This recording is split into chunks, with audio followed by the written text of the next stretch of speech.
What's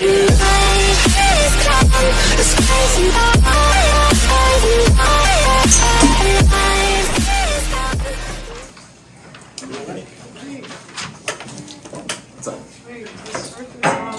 Did you know that there was the first quad axle in a Grand Prix recently? Alright, next slide. I know, I heard something, but I didn't actually get to look into it. It was in like a Massachusetts one, but it was really cool. That has to do with this. I'll have to look at it. Bless you. Okay, so moment of inertia. So, the moment of inertia. That's a lot of words. So the moment of inertia is the rotational analog of mass. So it is similar to how mass affects something moving, but moment of inertia is for rotation. We've already talked about it in AP 1, so it's just kind of like bringing it back up, just saying it again. So remember, if something's more massive, it's harder to get it to move. Well, if something has more inertia, it's harder to get it to spin or to rotate. So the moment of inertia depends on how much mass the object has and how the mass is distributed relative to the axis of rotation.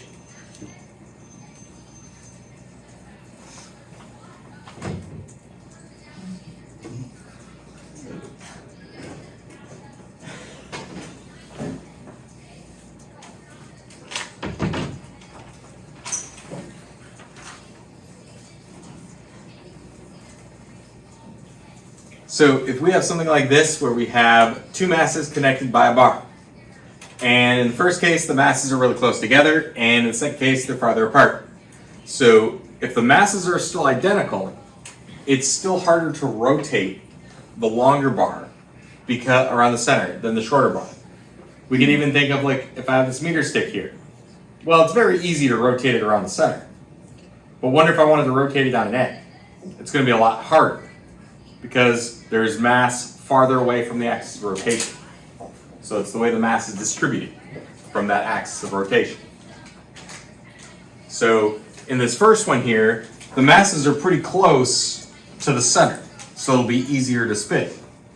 Here, the masses are farther away, so it's going to be harder to rotate those masses.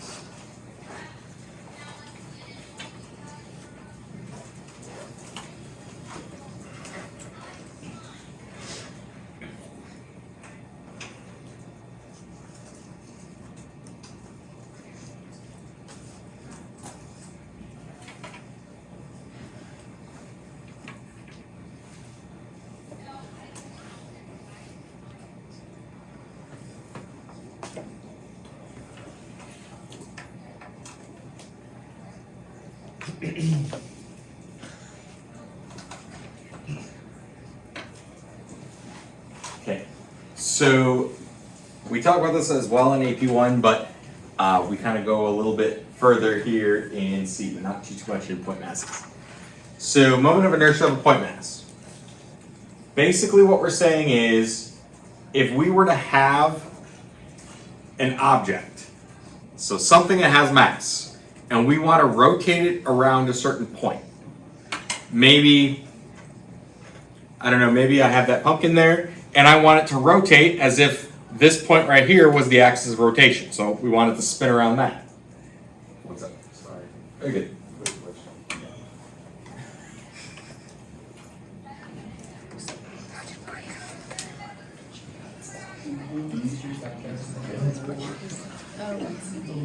No, it's actually Christian. What?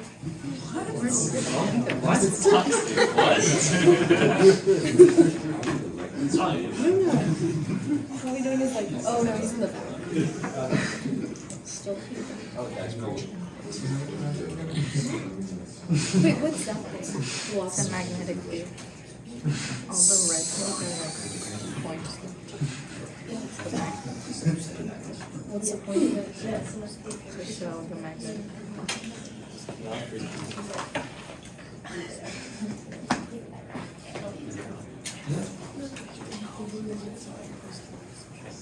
So, I'm actually going to have that up when we talk about magnets too. So like if we wanted something to rotate around a certain point, even if it's not like attached to it, we think of it as like a point mass. So a point mass is located at a distance r from the axis of rotation. And we want to know how hard it would be to rotate it around that axis. And so the equation for point mass, the inertia for point mass is this. So the inertia equals mass times radius squared. And so that's on your formula chart. Nothing too crazy about that.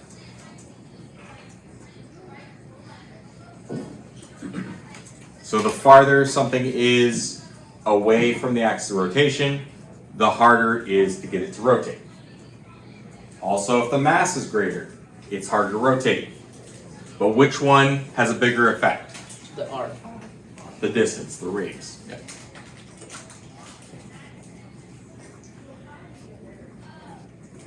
Now, a lot of times we just don't have one object. Maybe we're trying to rotate multiple objects. So now we're going to have a collection of point masses. So the moment of inertia is now just going to be the sum of all those point masses. So if we were to have three masses, we would take the summation. So mass of the first one times its radius squared, plus mass of the second one times its radius squared, and so on, for however many point masses we have. And that will give us the inertia to rotate the entire thing. Dude, you don't have to blasting History Channel. I'll be a history teacher. I know, this is always the same. We should fight them. The laws of physics.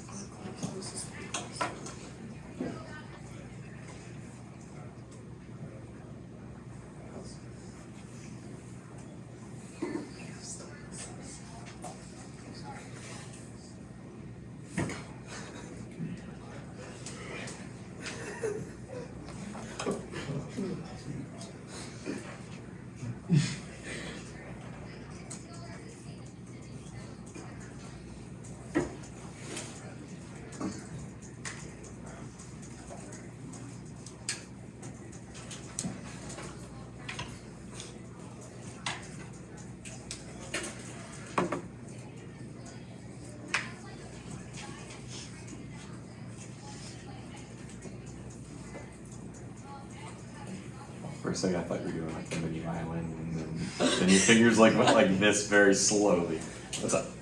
So, if there was a car and it has it and it was on a string, we've done it to it and it was going super duper fast, and Parker was in that car. It said, I'm in the car and I throw Parker out the window. That will decrease the mass of the car so it will go faster. So technically, in that case, we could think of it as the car, you, and Parker are all point masses, and you're all distance r away from that axis of rotation. And how hard is it to keep it going in that circle? That'd be the inertia. And then when somebody goes flying out the window, one of those masses and the radius goes away, so that means the inertia goes down. So it's easier to keep it going in a circle. No. No. Unless he gets you first. Oh. No, I didn't see that graph. Oh. Okay. So an example of this would be something along these lines. So we have this situation. So we have a like we could think of like a metal rod where we have three masses on it. So the first mass is just the mass of M.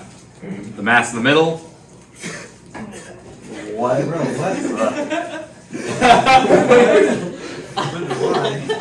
That is a good question. Why? Chris, hold it up again. Hold it up again. Just a little concerned. Chris, show your face. I feel like if it wasn't Chris, I'd be more concerned.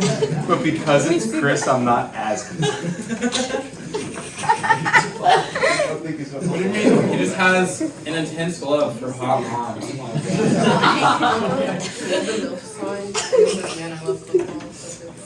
Anyway. Alright, next slide. Okay, so we have this object here, and the first thing is we want to know what the moment of inertia is for the system if we wanted to rotate it around that center mass. So if we want to rotate around the center mass, we're going to treat it as if each of these are point masses. So there's our pivot point, and if we treat it as our point masses, we would take the mass of each of those multiplied by the distance it is from the axis of rotation, squared, and then add it to the next one, and so on. So for the first mass, mass M, it's a distance L away from that pivot point. So we would say M times L squared. Then we add that to 2M times, how far away is it from the pivot point? 0. 0. So that part goes away. And then we have 3M times L squared as well. So we're going to put all those together. And we can simplify it. We get a moment of inertia of 4 ml squared. So this would be the inertia for the entire thing to get it to rotate around that center of that center. For the M, would it technically be like negative L? Or how does that No, work? the L is just always how far from that axis of rotation. Plus, it wouldn't matter anyway, it's squared.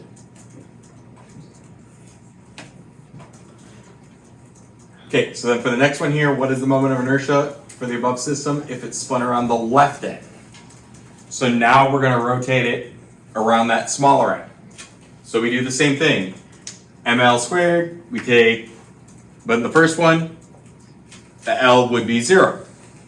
Then we have 2 ml squared, it's the distance L away, and then 3m, but how far is that from the axis of rotation? 2L. 2L. So we would do 2L squared. Remember, you gotta put that in parentheses, so it'd be 4L squared is what you end up getting. So then we do a little bit of simplification.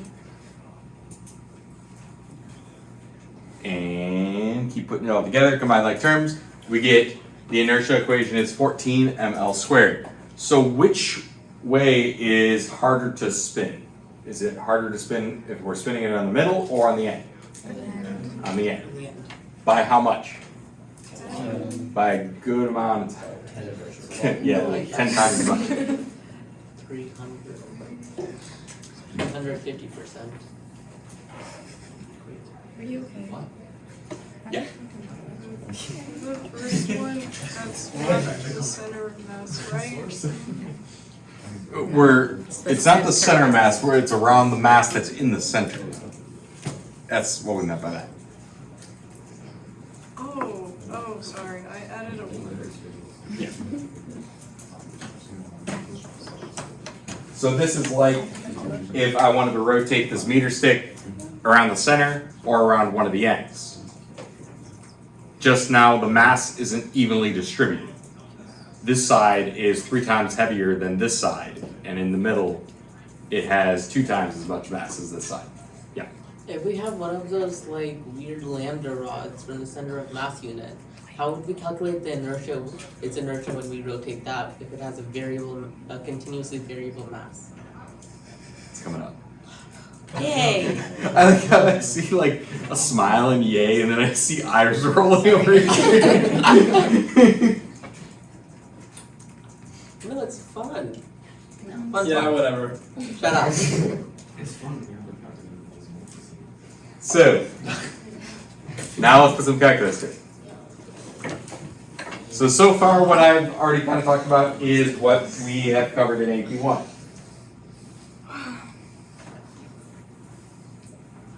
Now, wonder if we have the moment of inertia for a continuous object. Basically what this is saying is we might have something that has a lot of different point masses. Maybe it's not, maybe it's got a lot of things hanging from the meter stick. Maybe it's different material as it goes down the metal rod, that kind of thing. So when we have an infinitely many number of point masses, instead of doing a summation, now we're going to do an integral. But here's the problem. Can we integrate that? No. No. Because we can't integrate R with respect to mass.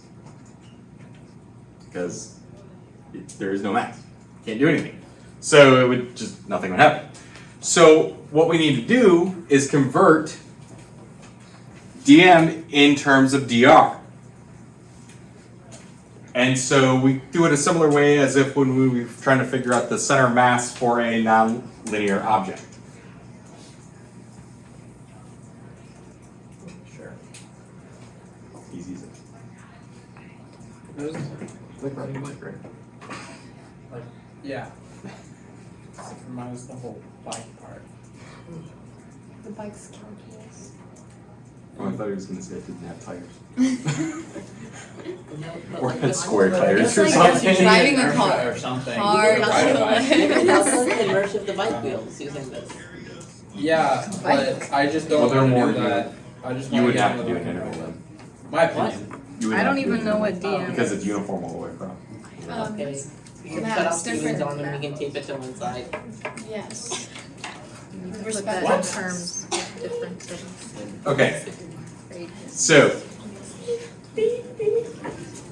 how we would do this? So we have a bar of constant density with a length of L and a mass M. What is the moment of inertia for the bar? About the axis through the center and perpendicular to the bar.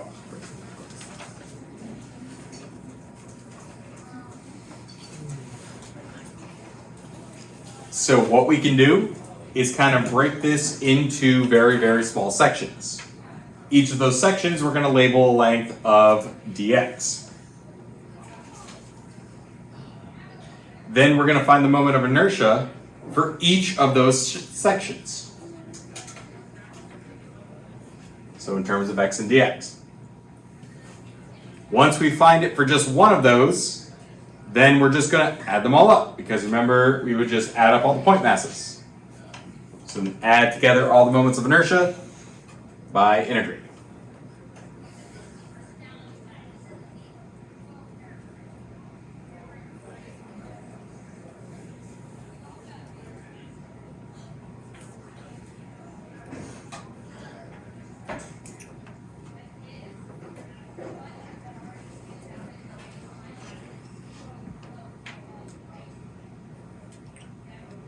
The infinite sum, that's just an integral. And the infinite sum would be an integral. Okay, that makes sense.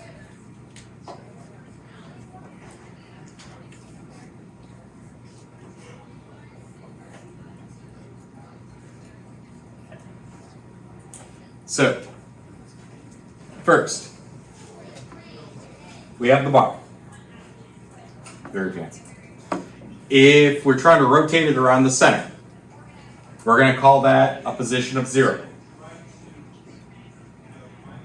We want to take an infinitely small portion and find what one of those inertias are. So if we said we broke it right down the middle, because that's what we're rotating it by, the bar is length L. So if we go on the right side, that is going to be a length, half that length. If we go on the left side, it's going to be half that length as well, but now in the negative direction. We're going to move small section, where we're going to get a small section of dx, and it has a mass of dm at any point. So since this is uniform density, any little section we choose is going to have the same mass.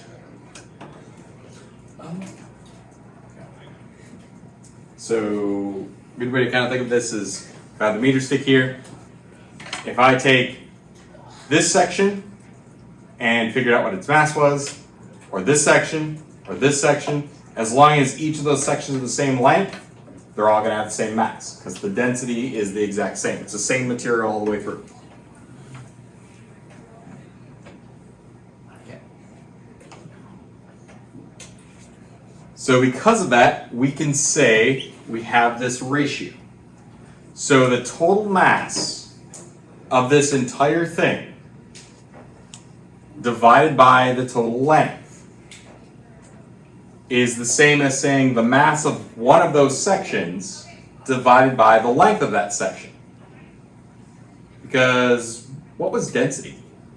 Mass over length. Mass over length. So this is just density.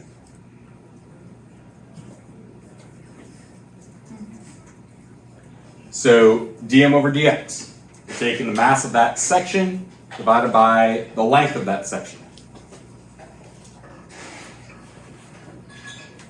And we don't have to do this next part, but I like doing it because it's kind of seems like we end up with a lot of variables if we don't.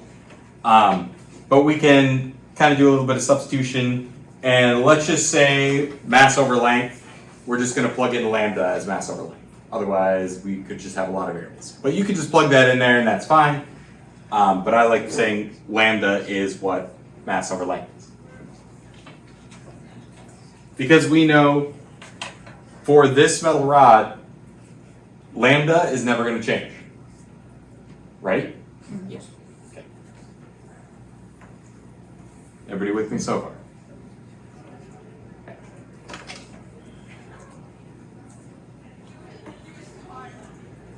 So, I just kind of put that up there. So, if lambda is mass over length, which is dm over dx, if we did a little bit of algebra, we can say, actually, that'll be the next part. I'll say it in a second. The inertia for one piece is just going to be x squared. So the distance from that axis of rotation squared times dm, or the mass. Remember, that's the equation for the inertia of a point mass. But right now, we're just going to find the inertia for just one piece.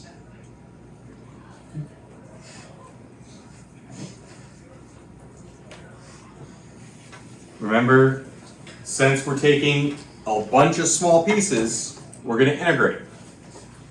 So the inertia is going to be the integration of one of those pieces. So the integral of x squared dm, which, what did we say earlier? Can we do anything with that? No.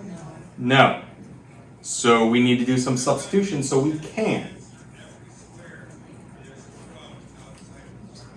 I forgot I put that in.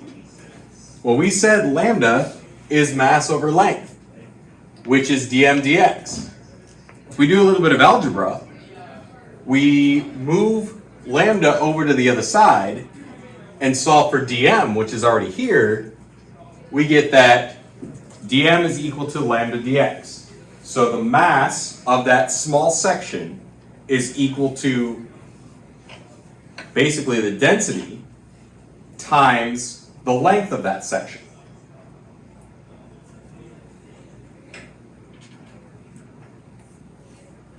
Remember, density is mass over length. So if we multiply it by our length, we're left with the mass.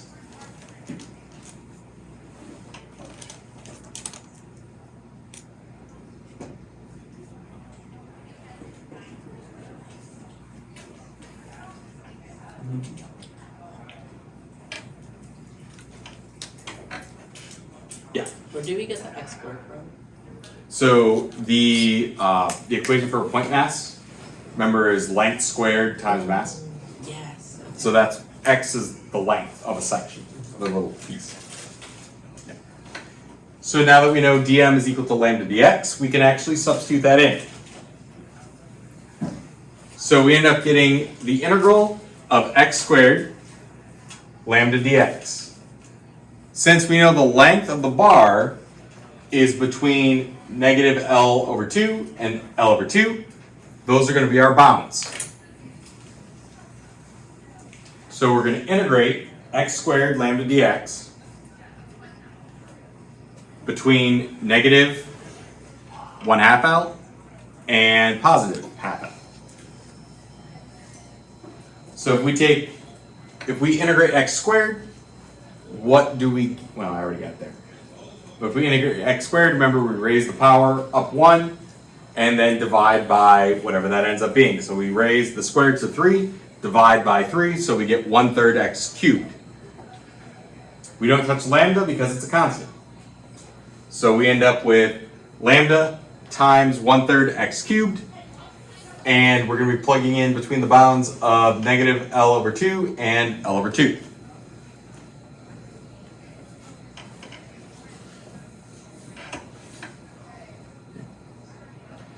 So we're going to plug those in and solve and see what we get. When we go to solve this, do a little bit of simplification, we get 1/12 ml squared. Now I know it's been a little while since we did rotation in AP1, but does that equation sound a little familiar? You were given that on that big thing with rotation So, around. If you remember, which you probably don't, but Mega chart. It was like with 12 of them. That one, yeah. I gave you guys this in AP1.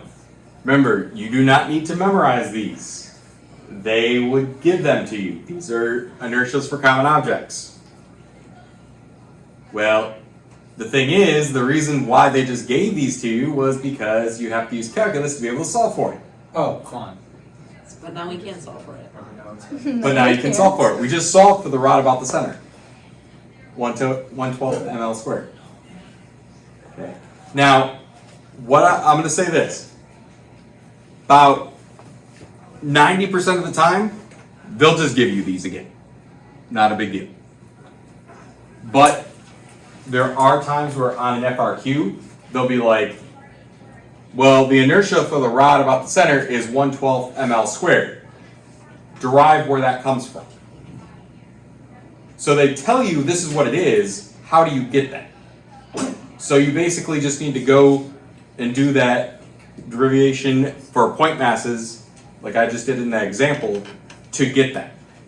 So that way, even if you don't remember how to do that, you can still do the rest of the FRQ because you already have the inertia equation.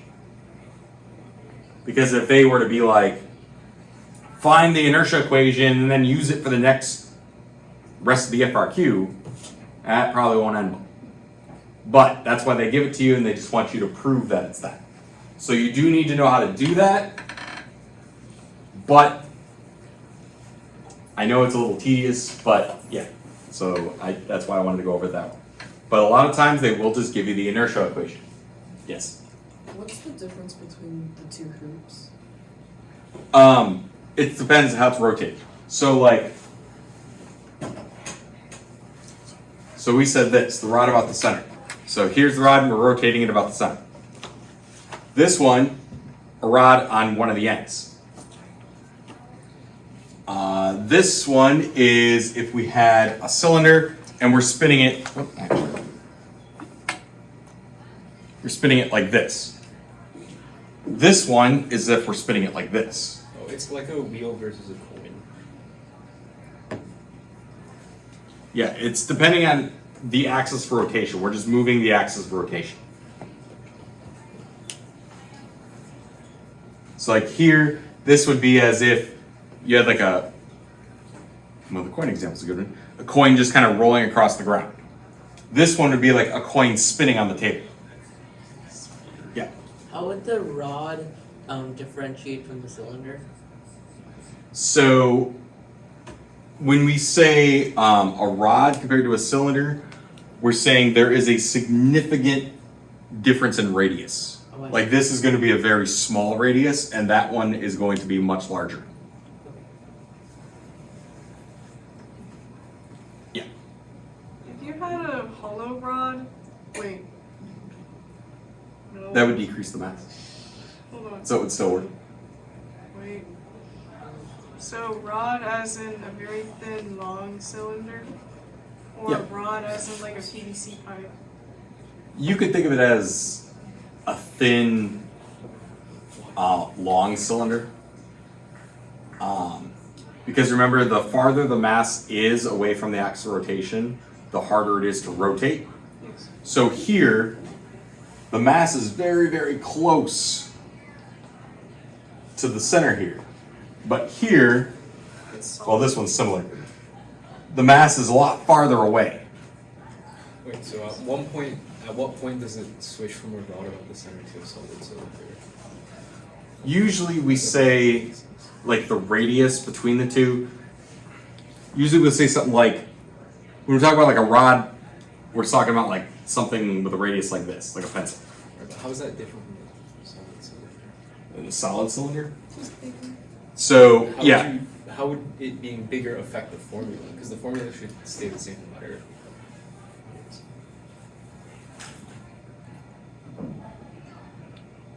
I get what you're saying. So is the 1/4 MR square like an adjustment?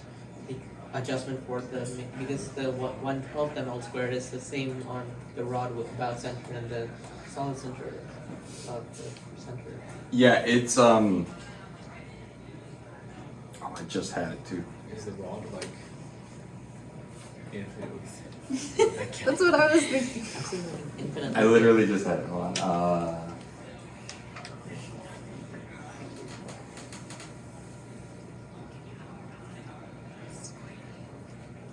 I mean, it is like an adjustment. You could think of. I'm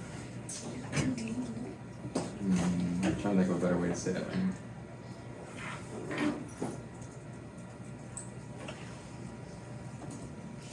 Let me think about that for a second. I'm trying to remember what I was gonna mention that, but now I'm like blanking on what I was gonna say. Yeah, because the MR squared is the, Oh, this is the radius, and this is the length. so And since this radius is basically the nothing. rod is assumed to have a negligible radius. Yeah. That's why I was like mentioning it like about like a pencil. Basically the radius is nothing compared to the length of it. So the rod is just a line? Yeah. Yeah. That's crazy. No, that's I looked at it. Yeah. I mean, Call it a rod then. Yeah. it All of these look, are physical things. You can't just have a line. Hey, listen, in the first dimension you can. if you have a 3D line. But then it had, A is the 3D radius line is just a cylinder. Yes. I get what you're saying, but you know, a lot of times in physics we tend to try and make things a lot simpler than possible. it should be, because if it This isn't clicking. It doesn't matter. It's just. It's a She fake knows what world. to do, she just refuses to. It's a fake world with no air resistance or mass or whatever. friction, unless it says so. Friction. And apparently Unless we let it have friction. The only 2D objects that can rotate. There exists no heat in this world. Okay. So For real, if it's 2D. Physics is not. Friction doesn't exist, so motion. so I do want to mention. Yeah, I'm just Now. gonna rotate it. Let's try it with a cylinder. There you go. So derive an expression for the moment of inertia for a uniform solid cylinder with a mass m, radius r, length l. So this is kind of where that extra part is coming from. So what we're going to do is we're going to divide it into small sections once again. But because it's a cylinder, we're going to divide it into thin shells with a radius r, a thickness of dr, and a length of l. We're going to figure out what the moment of inertia is for for one of those shells, and then we're going to add them all together by integration.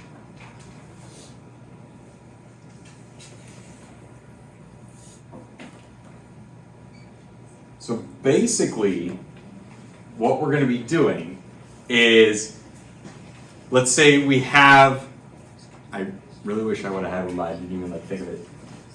Let's say we have like a toilet paper roll or a paper towel roll. if we were to, actually I do got the paper towel back. Oh, that'd be an easy one. So here's our cylinder. It has a radius, it has a length, which is how tall it is, and there's multiple layers on it. So let's take off one layer. Here's one layer. It has a thickness, R. It still has that length, L. And we would keep doing that all the way down to the center. Once we find the inertia for just one of these, we can integrate, and it would be as if we were to find it for the entire thing. So like, just ripping one of these off is like one shell.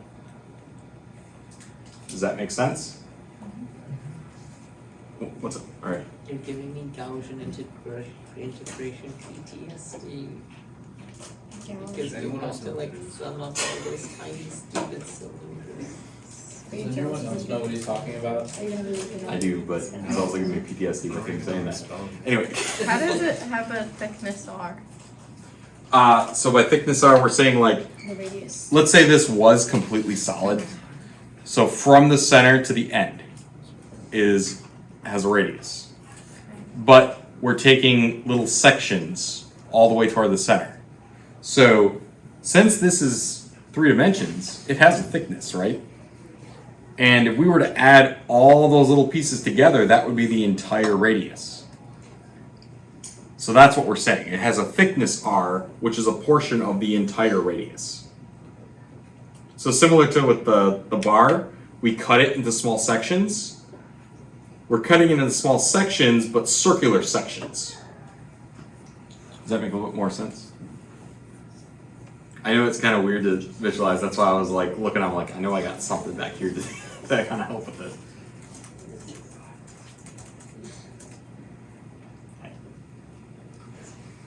So, moment of inertia for a single shell in terms of R and dr.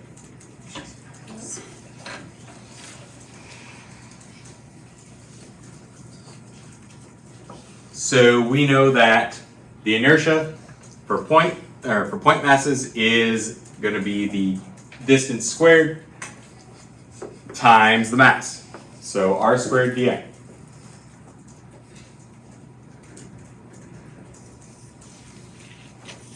But once again, we have a problem. We can't just integrate that. So we need to do some substitution again. Well, density for something that has volume is mass over the volume.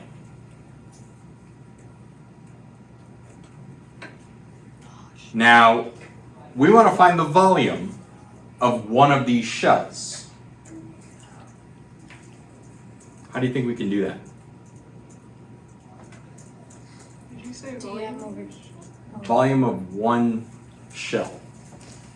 The area of the thing around. We would find the area of it. And so that's kind of why I wanted to get the paper towel out. Does that make sense? Basically what we're going to do is the volume is going to be pi r squared, that's the area, times the height. That'll give you your volume. Because it has a thickness, so that's where that r comes in. Okay. And since it did come from a circle or a cylinder, we still have to have pi in it. So pi r squared times length. So mass over the volume, so mass over pi r squared times length. So then that little section is going to be dm over L 2 pi r times dr. So basically what we did was, I kind of did this with a paper towel, but here's that paper towel roll, has a height of L, the section is a thickness of dr, the entire cylinder has a radius of r. We cut it, and yes, I actually put scissors in there. We cut it, and we end up with this section. So it still has this length L, thickness of dr, and it would be 2 pi r is that width, you could say. So we went from trying to have the volume of a cylinder or partial cylinder to finding the volume of a sheet of paper, which is a lot easier to do.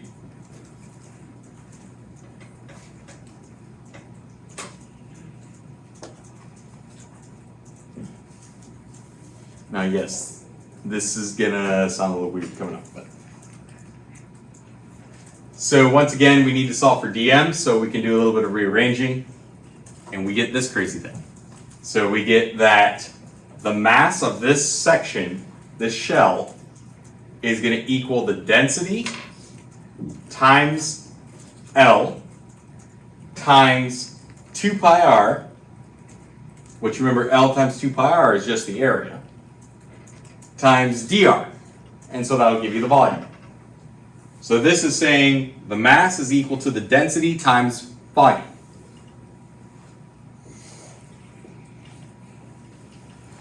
Because if we look at the original density equation, if we multiply both sides by volume, we get that the mass is equal to density times volume.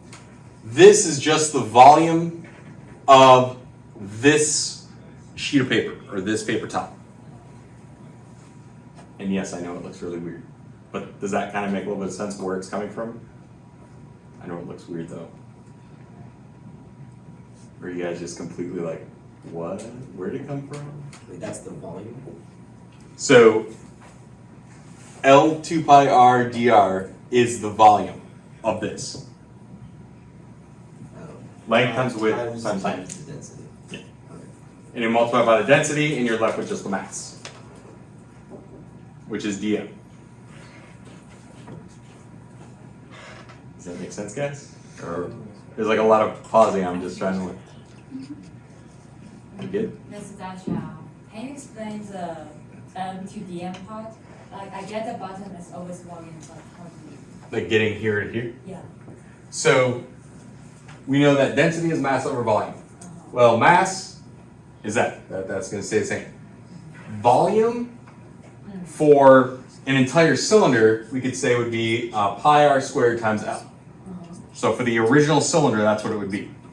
But if we were to just take one shell of that, one little section, that's where we get the volume of this is L, which is the height here, times 2 pi r, which is the width, times dr, which is the thickness. So this would be the density of the entire cylinder, which has to be the same density as just a piece of it, because it's still from the same cylinder. Since we know density is the same, this is density of the entire thing, this is density of just one piece. Okay. Even though it looks really weird because of all this, but the reason why it looks like that is because we don't really want to deal with trying to find the density of like a hollow cylinder with like this thickness. Like, it would get kind of complicated. But we know we can flatten it out, and that's very easy to find the volume. Wait, so dm is just the mass of The mass of just the sheet. and that's why it's d. It's like Yep, because we're going to take an infinite number of those sections.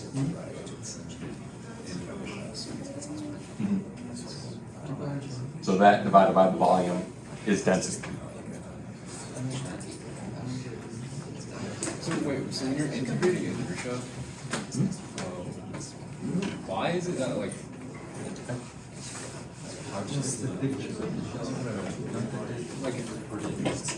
And real quick, guys, we will finish this tomorrow. I do have a quiz tomorrow, but the quiz is just going to be on torque. So the practice, that's on its learning. That's all that's going to be on that quiz. Will the quiz have anything like on work practice where it has the woman on the That makes sense. Yep, it could.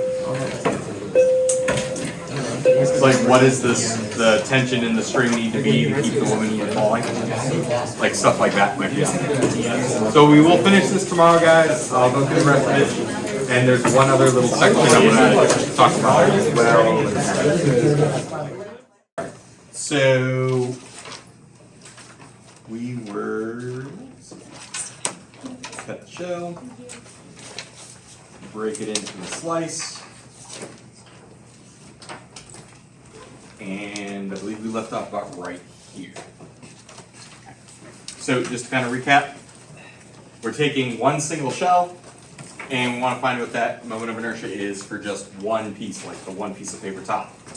We know that density is mass over volume, and since we're taking just a small section of it, we're going to say dm is equal to density times volume, but the volume of this shape is the height times 2 pi r, which is the width here, times the thickness, which is dr. And since the inertia for the shell is going to be r squared times dm, we know that dm is equal to this, so we're going to plug that in there, so we get r squared times density times L2 pi r dr. Yes? How do we get m over pi r squared L is equal to dm over? So, density is mass over volume. Originally, we have a cylinder. So the mass of the entire cylinder divided by the volume of the entire cylinder gives you density. But we know the density of the entire thing is the same as the density of just one shell. So that's why we can say that this is equal to this. This is actually the volume of the entire cylinder itself, the original cylinder. And that's something with the mini rectangle thing. Yeah, and then this is the volume of this piece of it. So that the thing on the right is basically the two-dimensional density. Well, we know like the density, because it's the same object, it's just a smaller piece of it, we know the density has to be the same. Yeah. And so this would be the density for the entire original piece, the entire original cylinder. This It's kind is of like two-dimensional density, right? yeah. Yeah. We kind of which push is that good in. to talk about. If you look on the last slide, there's also the formula for the density is like, because they use lambda instead of that symbol because it's like the linear density, so that would be like one dimensional. Yeah. Usually we're used to seeing density as mass over volume. And we can do that with this one because it is a cylinder. But we're talking in 3 dimensions. In the other one, it was more of just like a 2 dimension, so it's easier to figure out volume of something like this compared to volume of a cylinder. So that's why we tried to break it into a small section like this. Because if we were to try and break this, let's just say we had, let's just say you had like a pizza, and you wanted to figure out the, I don't know, the size of each slice, and you want to keep making the slices even smaller and smaller and smaller. Well, since you got kind of a curve there, it's going to be a little more work to figure out the sizes if we keep making the pieces really, really small. And if we were to just cut it in squares though, that's a lot easier to figure out. And so this is what we're kind of doing. Instead of taking just like a slice, because now it would be harder to actually figure out like the volume of that slice, we're trying to make it easier on ourselves. So we actually like peel away a layer, and it's easier to find on a rectangle the volume than it is like a cut slice of pizza. So we have, oh yeah, we're going in space. Anyway, so we have r squared equals density times L 2 pi r dr. Well, we have r squared and we have r here. So what can we do? We can put them together and we get r cubed. Now, do we know density of this object?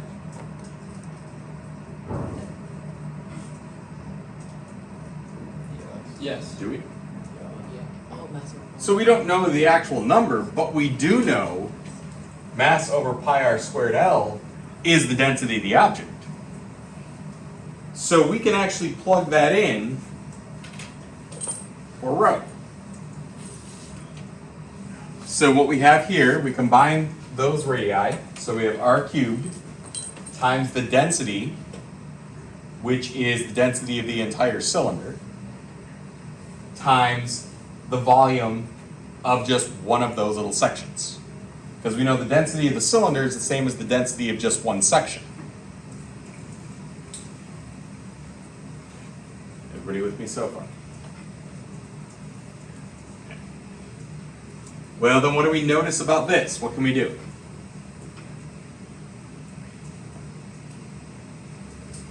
The pi and the 2 parts. The pi goes away, and the L goes away. Oop, thought I had them both going. So we simplify it, make it a little bit easier.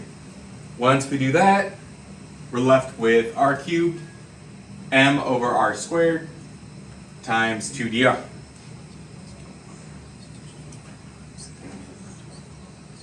And since that looks kind of weird, you do a little bit of rearranging to make it look a little bit nicer. You don't have to, but I just move things around a little bit. So we end up, it's actually 2m over r squared times r cubed dr. So this would be the moment of inertia for just one shell, one piece of this. Okay. Any questions there?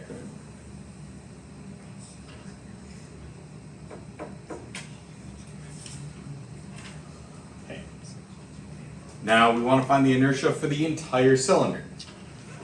So since we found it for one piece, what do we need to do now? Integrate.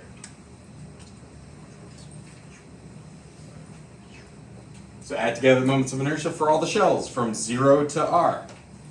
So here is our equation for inertia for the shell. 2m r squared over r cubed dr. So we're going to integrate that. And we're going to go from 0 to r.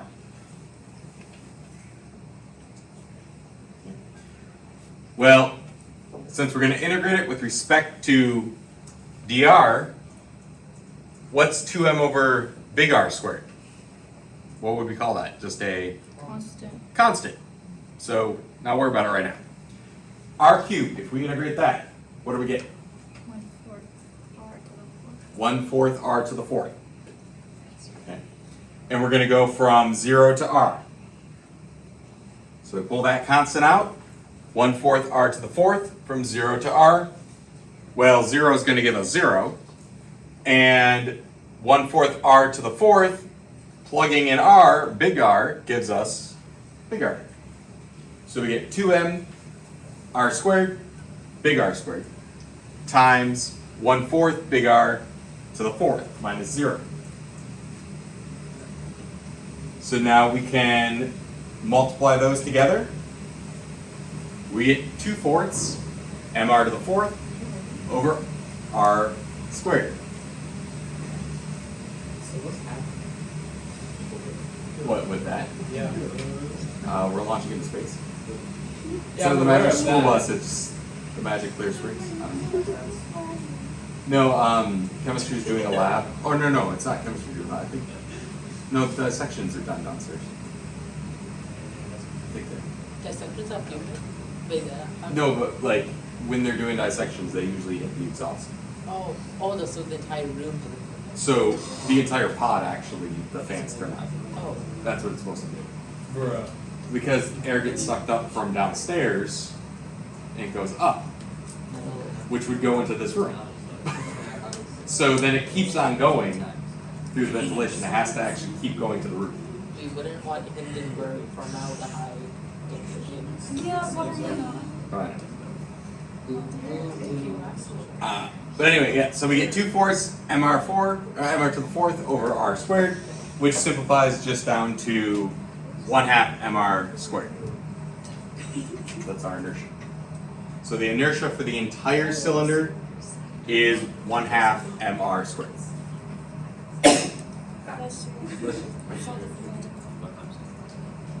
So we need to find the inertia for just one piece of it. Then we integrate. for the entire thing. And in this case, the cylinder is a radius big R, so we're going to go from 0 to big R. And then do any simplifying we need to simplify, and we're good.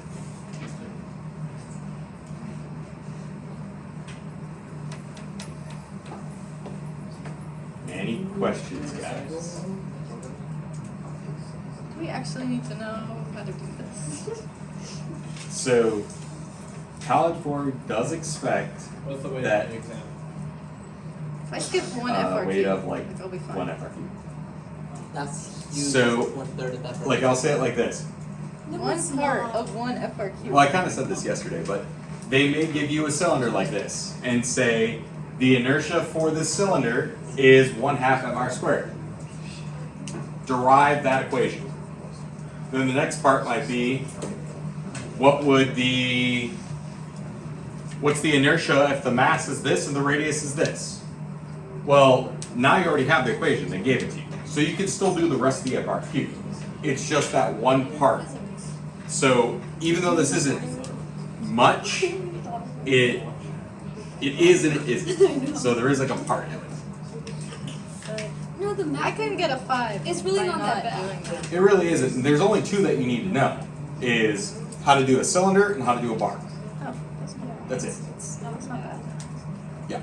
So what if the density isn't constant? What if that's also? It's like, if they give me something like That's this, easy. like, Constant. Then you'd have to do But you have to like we did in the when we had like the bars where the density is a constant, we'd have to do it that way. the density we do. And then if you have density as a function with respect to like radius, you would be That would be farther than APC. That would be like second or third year physics in college. Like yes, you would need to know how to do that, but not for this class. Like it would be beyond.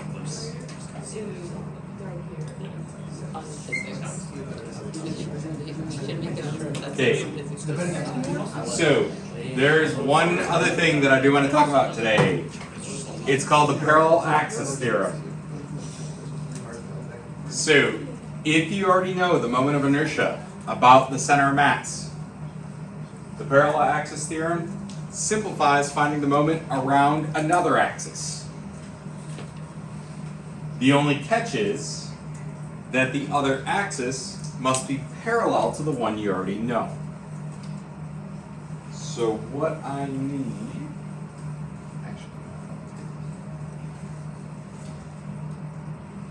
is, let's say we know what the equation is for the inertia to rotate this pencil around this axis like this. But I want to start rotating it, instead of around the middle, I want to rotate it around this end. Well, we know what the equation is for this. We can easily find the equation for this without having to do any of the calculus we just did. And so that's where we get what's called the parallel axis theorem. But the only way it works is that the axis that we're changing it to has to be parallel to the first one. You can't be spinning something like this and then spin something like this. It wouldn't work.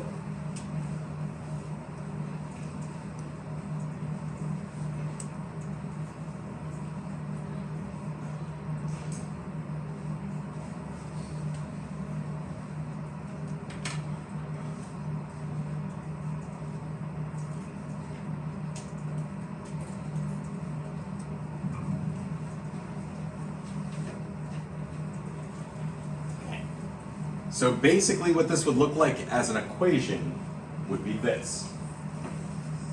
So the new inertia would be equal to whatever the inertia is as it rotates around the center of mass, plus the mass times the distance that new axis is away from the center of mass squared.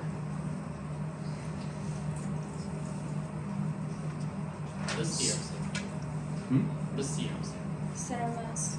Center mass, yeah. So, for example, we have this oddly shaped object here, and we want to rotate it around this axis, which is the center of mass. then we decide, let's start rotating it around this point. Well, these are parallel to each other, separated by a distance d. We can use the parallel axis theorem to figure out what the new equation would be for inertia, instead of having to do all that calculus, the density and all that. If they're parallel. Because the axes are parallel to each other. That's the only way that'll work. And so that's why it ends up being mass basically times radius squared. Yeah. So this would be applied if you were describing something like a merry-go-round. Or like two bars connecting. It would be like, I'm trying to see that. So let's say, okay, I have this marker here, or the highlighter. I want to spin it around the center like this. Okay? We know what the inertia is to spin it around the center like that. Wonder if now, instead of trying to spin it on the center axis, I want to spin it like on the end like this.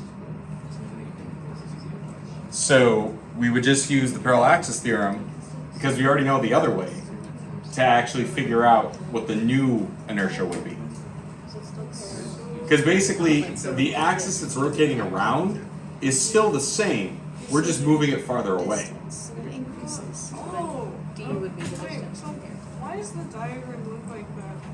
Yeah, the diagram. Because with these kind of questions for the parallel axis theorem, a lot of times you guys will be given some like weirdly shaped object, but that's irrelevant. They'll give you what the inertia is around the center of mass. All you need is the mass of the object and how far you move that axis. But And what- so, go ahead. Oh, sorry. What is the thing that is going through the rod? It looks like an ear. With the object itself. Why does it look like that? Oh, I see what you're saying. So this is actually the object we're rotating. What? Yeah, it's. Originally, this is the center mass and we were spinning it around that. But now we want to spin it around this rod. What is the point of this shape? That is random. It's an oddly shaped thing, so it would be hard to find the inertia without knowing something about the without knowing something about it. All right. Because I mean, we could find the density, but it's oddly shaped. So if we were trying to break it in little pieces, each little piece is not going to be similar, and so it becomes a lot of integration if we tried to break it into smaller pieces. So with this and the rod, so it can be in any. So what are the bounds of the inertia? So it can only be in that line with the. It has to be parallel to the axis that it was rotating around that we already have the equation for. So we can rotate it around like a point way over here if we want it, as long as it's still parallel to the original. Oh, I see. So Okay. an example would be something like this. So we found the moment of inertia for a solid bar as we rotate it around the center. But now if we want to rotate it around one of the ends, we want to find what that new inertia is. Well, we know the inertia around the center of mass is 1/12 ml squared. So we can use the parallel axis theorem to find the moment around an end. So our parallel axis theorem is the inertia through the center of mass plus mass times how far we move that axis squared. So the inertia around the center of mass is the 1/12 ml squared. We know that the mass of the object is m. We're moving the axis how much of the length of the bar from the origin? The half the length. Half the length. So we could say 1/12 ml squared plus the mass times half the length squared.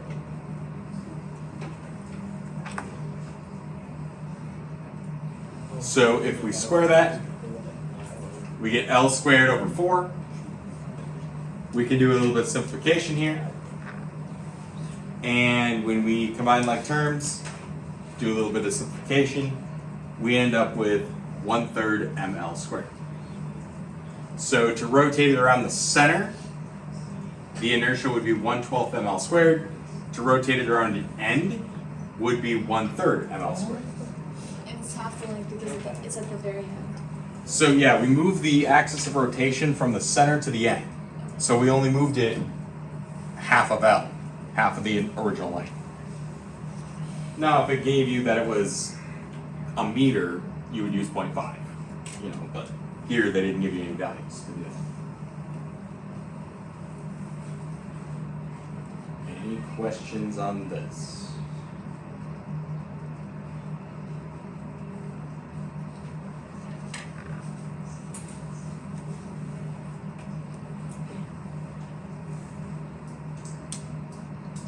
So I kind of already said it, but I did already kind of have it in here.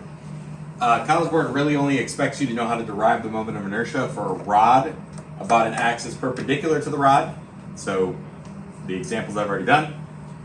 And a disc or cylinder about the axis through the center. So the other example. For any other shapes, any weird shape, any spheres, anything else, they will give you the formula. Similar to an AP1, they'll just give you the inertia formula. Okay? And so I have that table on here. But they would give you any of these. Usually these are the ones we stick with. But you do need to know how to derive the equation for a cylinder and a rod. So I actually did all that as examples. Any questions, guys?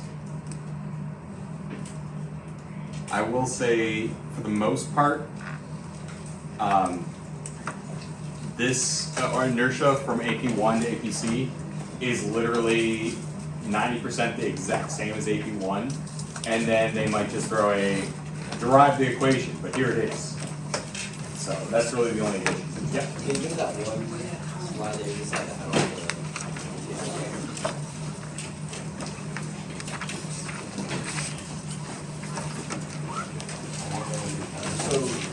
The moment of inertia for the cylinder, the equation that we solved for this. This is not my calculator. So, yeah, we were rotating it slightly.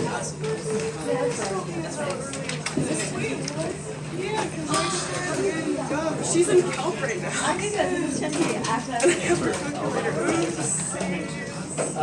So what I did was I So tomorrow, guys, we'll do rotational put that kinematics. on the table, and then